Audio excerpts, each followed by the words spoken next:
Good morning, dear students. Welcome to all of you. Today we'll study general principle and process of isolation of elements. तो आज का जो हमारा topic है वो है एक्सट्रैक्शन ऑफ मेटल. ऑलरेडी हम कंसंट्रेशन ऑफ ओर के बारे में स्टडी कर चुके हैं, तो उससे जो नेक्स्ट स्टेप है हमारा that is extraction of metal. तो एक्सट्रैक्शन करने के लिए हम क्या करते हैं, जो हमारा कंसंट्रेटेड ओर है उसको हम ऐसी फॉर्म में कन्वर्ट करते हैं ताकि उसका रिडक्शन इजीली हो सके. जनरली जो सल्फाइड ओर है उनको भी हम कन्वर्ट करते हैं ऑक्साइड की फॉर्म में, क्योंकि ऑक्साइड का जो रिडक्शन है वो हमारे लिए आसान होता है. तो एक्सट्रैक्शन करने के लिए मेनली हमारे पास दो स्टेप होते हैं. फर्स्ट स्टेप में क्या होता है दैट कंसंट्रेटेड ओर को मेटल ऑक्साइड में कन्वर्ट करते हैं, यानी conversion of concentrated ore to metal oxide. और सेकंड स्टेप में हम क्या करते हैं, मेटल ऑक्साइड को कन्वर्ट करते हैं मेटल में, यानी यहाँ क्या करते हैं, मेटल ऑक्साइड का हम रिडक्शन करते हैं. तो फर्स्ट स्टेप है हमारा conversion of concentrated ore to its oxide, कि जो हमारा कंसंट्रेटेड ओर था उसको ऑक्साइड में हम कैसे कन्वर्ट करेंगे. तो इसको करने के लिए हमारे पास मेनली दो प्रोसेस हैं, that is calcination and roasting. तो ये स्टेप बाय स्टेप इनको हम स्टडी करते हैं. पहली है कैल्सिनेशन. कैल्सिनेशन में क्या होता है कि जो हमारा ओर होता है उसको हम हीट करते हैं in the absence of air और limited supply of air below the melting point of metal. यानी it is the process of heating the ore strongly below the melting point either in the absence of air और limited supply of air. यानी air या तो air की absence में या फिर limited supply of air में क्या करते हैं, हीट करते हैं. तो इससे होता क्या है, जैसे जो हमारा आयरन ऑक्साइड था ये कन्वर्ट हो गया हमारा iron oxide plus water vapour में, यानी इसके अंदर जो वाटर वेपर से वो क्या हो गए, रिमूव हो गए. या फिर जो हमारा कार्बोनेट था, जिंक कार्बोनेट, वो कन्वर्ट हो गया हमारा जिंक ऑक्साइड और CO2 में. यानी जो हमारा वोलेटाइल इम्प्योरिटीज थी वो भी क्या इसमें से इजीली रिमूव हो जाती हैं. तो जनरली इस प्रोसेस में हम क्या करते हैं, कैल्सिनेशन में कार्बोनेट और को हम ऑक्साइड की फॉर्म में कन्वर्ट कर लेते हैं, या फिर जो हमारा मॉइस्चर है उसको हम इजीली रिमूव कर सकते हैं. उसके बाद दूसरी प्रोसेस है हमारी रोस्टिंग. तो रोस्टिंग में क्या होता है, इसमें क्या करते हैं हम in the excess of air क्या करते हैं, कंसंट्रेटेड ओर को हीट करते हैं, and that is also below the melting point of metal. Calcination में क्या कर रहे थे, in the absence of air heat कर रहे थे या फिर लिमिटेड सप्लाई ऑफ एयर में. जबकि रोस्टिंग में क्या करते हैं, in the excess of air में क्या करते हैं, उसको हीट करते हैं. तो इसमें क्या होता है, जो हमारे सल्फाइड ओर हैं वो किस में कन्वर्ट हो जाते हैं, ऑक्साइड में कन्वर्ट हो जाते हैं. जनरली सल्फाइड ओर के लिए हम क्या करते हैं, रोस्टिंग यूज करते हैं.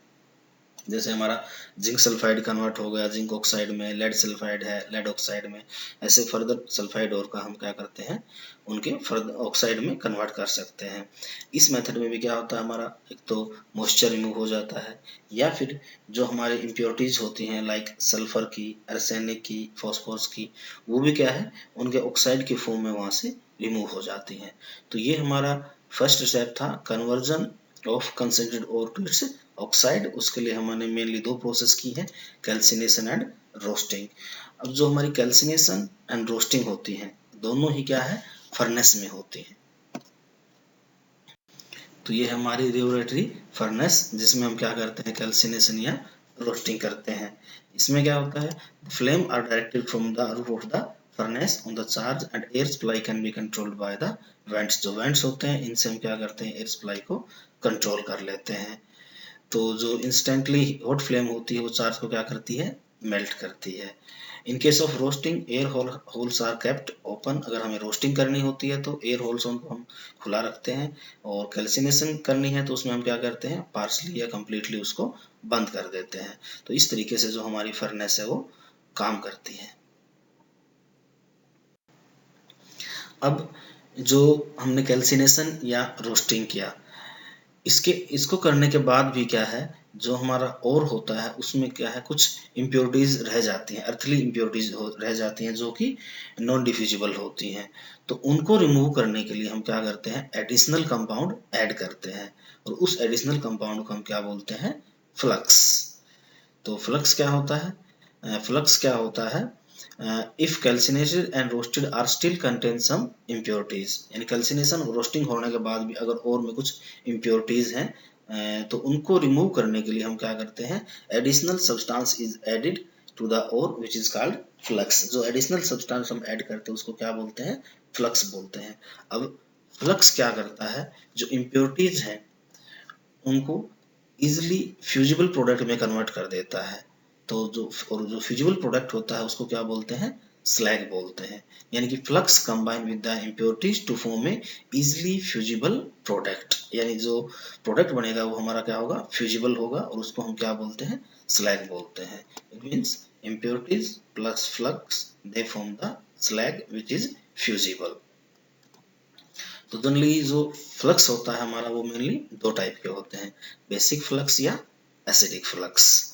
तो बेसिक फ्लक्स क्या होता है और एसिडिक फ्लक्स क्या होता है उसके बारे में हम स्टडी करते हैं। उसके बाद है ये हमारा, अगर हमारे जो इम्प्योरिटीज हैं वो एसिडिक इम्प्योरिटीज हैं। एसिडिक इम्प्योरिटीज में जनरली क्या होते हैं, हमारे नॉन मेटल के ऑक्साइड होते हैं, जैसे सिलिका है। तो उसके लिए हम क्या यूज करते हैं, जो फ्लक्स यूज करेंगे वो क्या होगा, हमारा बेसिक फ्लक्स होगा। यानी अगर इम्प्योरिटीज एसिडिक है तो जो फ्लक्स यूज होगा बेसिक फ्लक्स। और बेसिक फ्लक्स क्या होता है, ऑक्साइड ऑफ मेटल।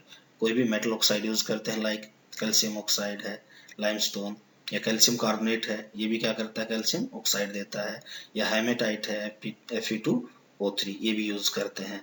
तो क्या करते हैं, फ्लक्स एसिडिक इम्प्योरिटीज के साथ मिलके स्लैग बना लेते हैं।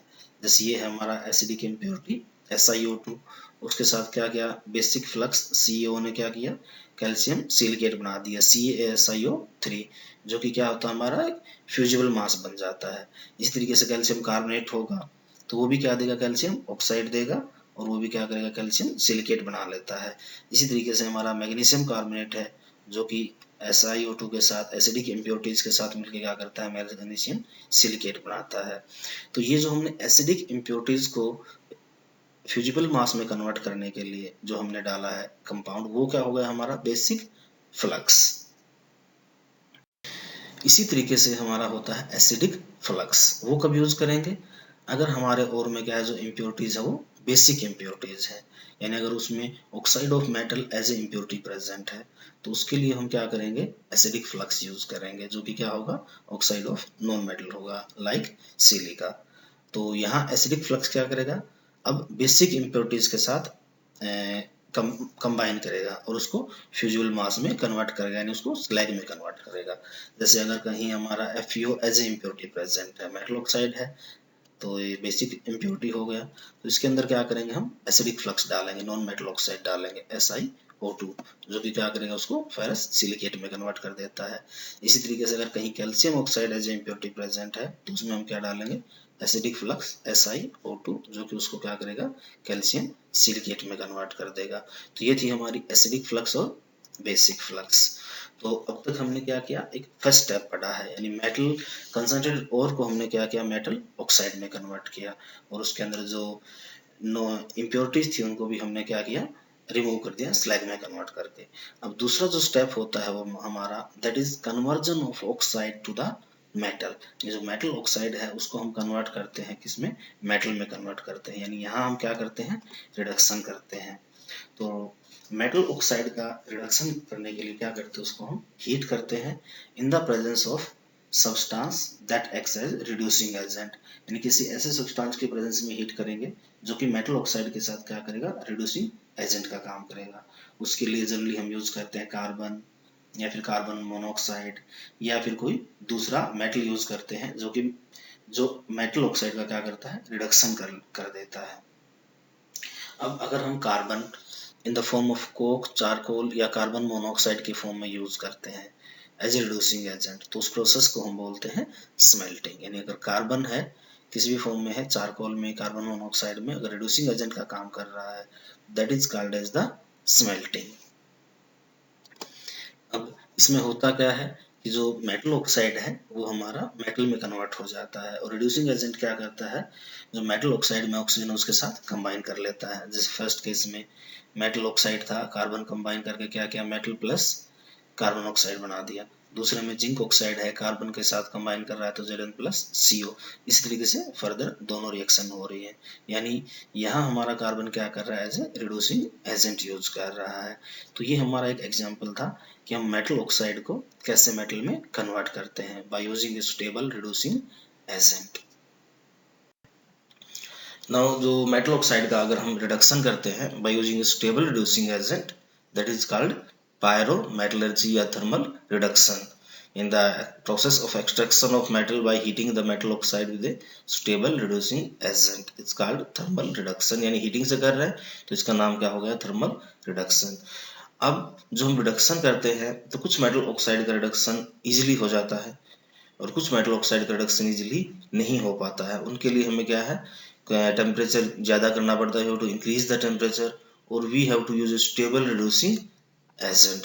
Now, which reducing agent we will use, which can easily reduce the metal oxide, that we will understand in the terms of thermodynamic concept of metallurgy, या thermodynamic principle of metallurgy. Now, we will study thermodynamics principle of metallurgy, यानी thermodynamics metallurgy को कैसे explain करती है।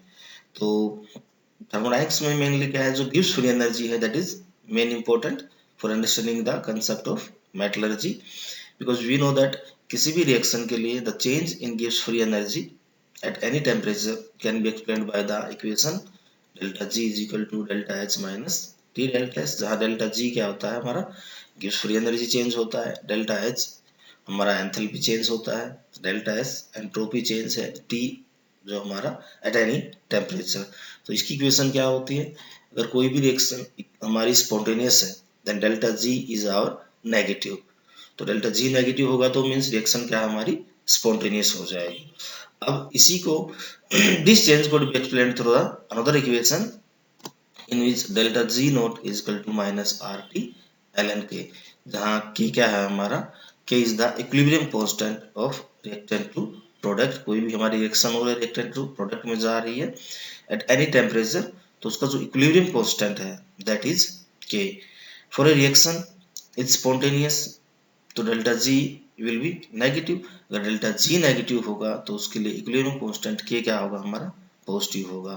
Equilibrium constant K is positive, it means reaction is going in the forward direction. तो इस concept से, thermodynamics के इस कंसेप्ट से हमारे कुछ कंक्लूजन निकलते हैं जो कि हम हमारे उसमें रिडक्शन में यूज करते हैं, मेटलर्जिकल प्रोसेस में यूज करते हैं।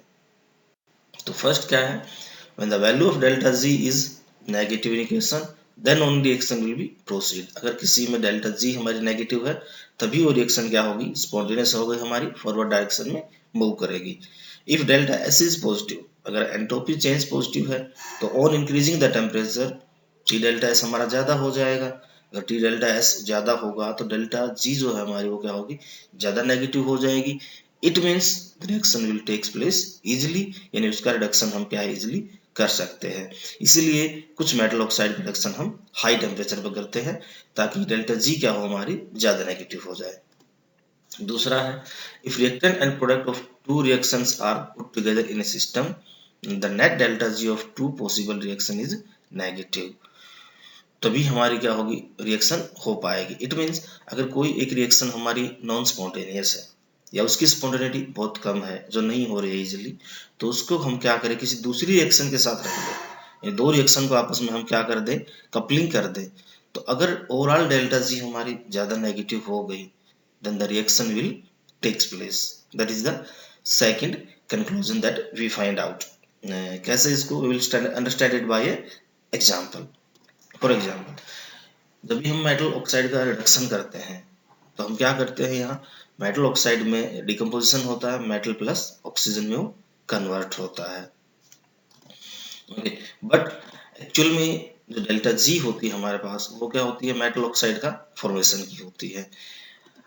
अगर इक्वेशन 2 में जो मेटल है ऑक्सीजन के साथ कंबाइन करके मेटल ऑक्साइड बना रहा है, अगर इसकी डेल्टा G नेगेटिव है तो जो हमारी इक्वेशन 1 होगी, एक्चुअली हमें जो करना वो इक्वेशन 1 करना है, मेटल ऑक्साइड का रिडक्शन करना है मेटल प्लस ऑक्सीजन में, तो हमारी इक्वेशन 1 की जो डेल्टा G क्या होगी, वो पॉजिटिव हो जाएगी। तो इक्वेशन 1 है वो इजीली हमारी नहीं हो पाएगी, मीन्स मेटल ऑक्साइड का रिडक्शन हम इजीली नहीं कर पाएंगे, तो उसको हम कंबाइन करते हैं किसी अलग रिएक्शन के साथ। फॉर एग्जाम्पल, अगर हम वहां पर carbon as reducing agent use कर रहे हैं, कार्बन अगर रिडक्शन करेगा तो what will happen there, carbon will combine with the oxygen and it will form CO। For example, we are taking the example of CO। तो उसकी delta G होगी हमारी। अगर इक्वेशन 3 की डेल्टा जी हमारी ज्यादा नेगेटिव है, मीन्स अगर कार्बन से CO बनने का जो हमारा डेल्टा जी है वो हमारी ज्यादा नेगेटिव है, मीन्स इसकी स्पॉन्टेनिटी क्या है, ज्यादा है। तो अगर इसको हम इक्वेशन 3 को इक्वेशन 1 के साथ कंबाइन कर देंगे तो क्या होगा, तो metal oxide plus C it will convert into metal plus CO। तो अगर इसकी इक्वेशन 3 की डेल्टा जी ज्यादा नेगेटिव थी तो वो क्या करेगी, इक्वेशन 1 की जो हमारी नॉन स्पॉन्टेनियस रिएक्शन थी उसको भी क्या कर देगी, स्पॉन्टेनियस बना देगी। इट मीन्स अगर कोई एक रिएक्शन हमारी नॉन स्पॉन्टेनियस है, उसका डेल्टा जी कम नेगेटिव है या उसका डेल्टा जी क्या है, पॉजिटिव है, तो अगर उसको हम किसी ऐसी रिएक्शन के साथ कंबाइन कर दे, कपलिंग कर दे जिसकी डेल्टा जी क्या हो, ज्यादा नेगेटिव हो, तो ओवरऑल रिएक्शन जो होगी हमारी वो क्या हो जाएगी हमारी, that will be spontaneous because overall delta G will be negative. This is the concept of thermodynamics. In detail, we will study it in Ellingham diagram. Thank you.